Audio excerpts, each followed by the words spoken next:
Friends, Israel பற்றிட்டு 2 செய்திகள். அது வந்துட்டு பாகம் 1 பாகம் 2 வந்துட்டு 2 தலைப்புல வந்துட்டு வீடியோ போடுறேன். இந்த ஃபர்ஸ்ட் பாகம் 1 தலைப்புல வந்துட்டு கிரேட்டா தன்பர்க் எல்லாரும் வந்துட்டு காசாவுக்கு சென்றாங்க. அவங்கள வந்துட்டு கைது பண்ணாங்க. இதுக்கு பின்னால நடந்த விளைவுகள் என்ன அப்படிங்கறத இந்த வீடியோல பார்க்கலாம். வாங்க ஃப்ரெண்ட்ஸ், வீடியோக்குள்ள போலாம்.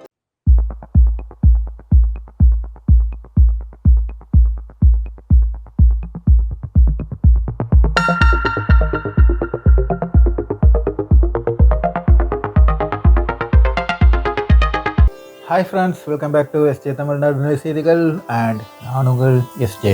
ஃப்ரெண்ட்ஸ், அதாவது கிரேட்டா தன்பர்க் வந்துகிட்டு உலக அளவுல புகழ்பெற்ற சுற்றுச்சூழல் ஆர்வலர். இவர் கூட சேர்ந்த 12 பேர் சேர்ந்து எங்க சென்றாங்கன்னா காசாக்கு புறப்படுறாங்க. மேண்டலின் புளோட்டிலா அப்படிங்கிற ஒரு படகுல. இந்த படகுல வந்து கிட்டத்தட்ட 1.5 டன் பொருட்கள் இருக்கு. இந்த பொருட்கள் என்ன அப்படின்னா உணவுகளும், அப்புறம் வந்துகிட்டு நாப்கின், இதெல்லாம் கொண்டு அவங்க வந்துகிட்டு போறாங்க. புறப்பட்டு இத்தாலியில இருந்து புறப்படுறாங்க. 7 நாள்ல காசா வந்து சென்றாங்க. இவங்க யூஸ் பண்றது பாத்தீங்கன்னா இன்டர்நேஷனல் சீ ரூட். இந்த சீ ரூட்ல வந்துகிட்டு எந்த கப்பலும் செல்றதுக்கு வந்துகிட்டு ஒரு தடை கிடையாது.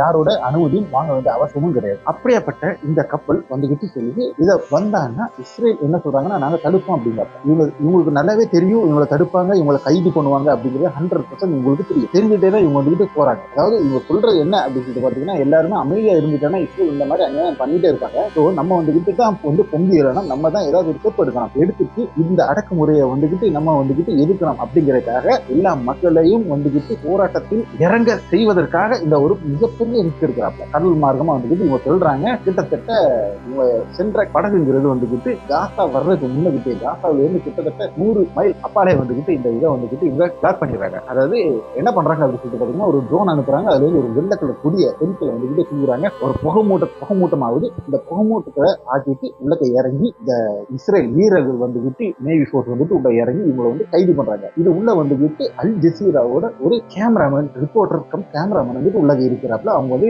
லைவா வந்துட்டு எல்லாமே கொடுத்துருந்தாங்க. இது கிட்டத்தட்ட அங்க ரீச் ஆகும்போதே வந்துட்டு எல்லா விதமான சேட்டலைட் கம்யூனிகேஷன் கட் பண்ணிட்டாங்க. ஆனா அல் ஜசீரா வந்துட்டு என்ன பண்ணிட்டாங்கன்னா, அவங்களுக்கு நல்லது தெரியும் இதெல்லாம் இவன் வந்துட்டு செய்வான் அப்படின்னு சொல்லிட்டு அதுக்கு மாற்று ஏற்பாடாக மிக அழகாக வந்துட்டு செஞ்சிருந்தனால கம்ப்ளீட்லி லைவா வந்துட்டு எல்லாமே அவங்க கைது பண்ணது என்ன பண்ணது எல்லாமே வந்துட்டு கம்ப்ளீட்லி ரெக்கார்டர் அண்ட் லைவா வந்துட்டு ரிலே பண்ணவும் செஞ்சது. இது இஸ்ரேலுக்கு மிகப்பெரிய காட்டமாக அவங்களுக்கு ஒரு பெரிய அடியாகவும் வந்துட்டு இதுல வந்துட்டு பார்க்கப்படுகிறாங்க. அதுக்கப்புறம் இவங்களை வந்துட்டு கைது செய்யறாங்க. கைது செய்துட்டு இஸ்ரேல் நாட்டில் உள்ள போர்ட்டுக்கு கொண்டு வராங்க. அங்க கொண்டு போய் கப்பலை வந்துட்டு அங்க கொண்டு போயிட்டு அங்க இருந்து இவங்களை கைது செய்யறாங்க. கைது செய்துட்டு இஸ்ரேலுக்கு வந்துகிட்டு ஒரு அவங்க நாட்டுல வந்துகிட்டு யாராவது இந்த மாதிரி இதுல கைது செய்யப்பட்டாங்கன்னா அவங்களை விடுவிக்கிறாங்க. அவங்க வந்துகிட்டு ஒரு ஃபார்ம்ல வந்துட்டு கையெழுத்து போடணும். டிட்டனேஷன் ஃபார்ம் அப்படிம்பாங்க. அவங்களுக்கு வந்துகிட்டு அந்த ஃபார்ம்ல கையெழுத்து போட்டா தான் இதை வந்துகிட்டு இவங்களை வந்துட்டு விடுதலை செய்வாங்க. இதுல வந்துகிட்டு அந்த 12 பேர்ல நிறைய பேர் வந்துட்டு கையெழுத்து போட்டாங்க. சில பேர் வந்து கையெழுத்து போட மறுத்த காரணத்தினால் அவங்கள கோர்ட்ல ஆஜர் பண்ணி இப்போ கோர்ட் பெர்மிஷன் கிடைச்சுதான் இப்போ வந்து அவங்களை வந்துட்டு ரிலீஸ் பண்ணி அந்த நாட்டுக்கு வந்துட்டு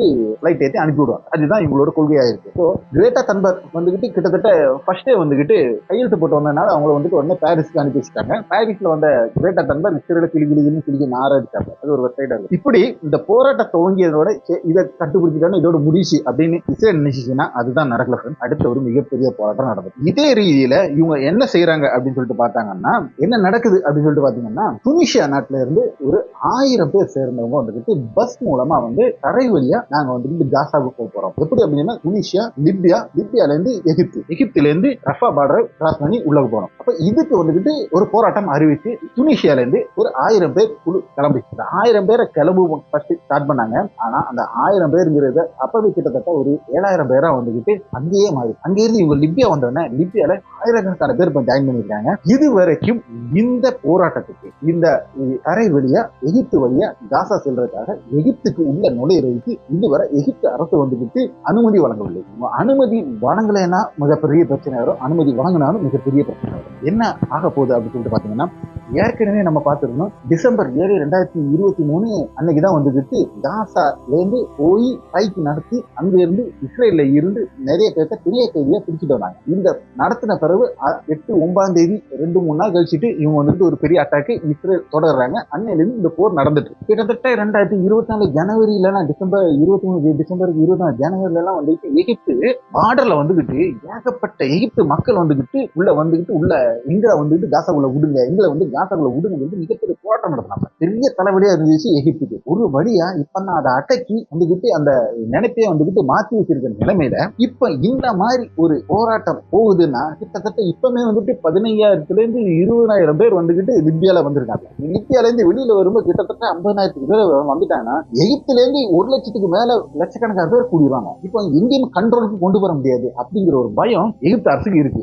ஆனா இவன் லிபியா பார்டருக்கு வந்துட்டானாலே மிகப்பெரிய பிரச்சனை அங்க நடக்க போகுது. ஏன்னா எகிப்துல இருந்து எகிப்துக்காரன் ஃபுல்லா அங்க வந்துகிட்டு இப்ப பார்டர்ல நிக்க போறாங்க.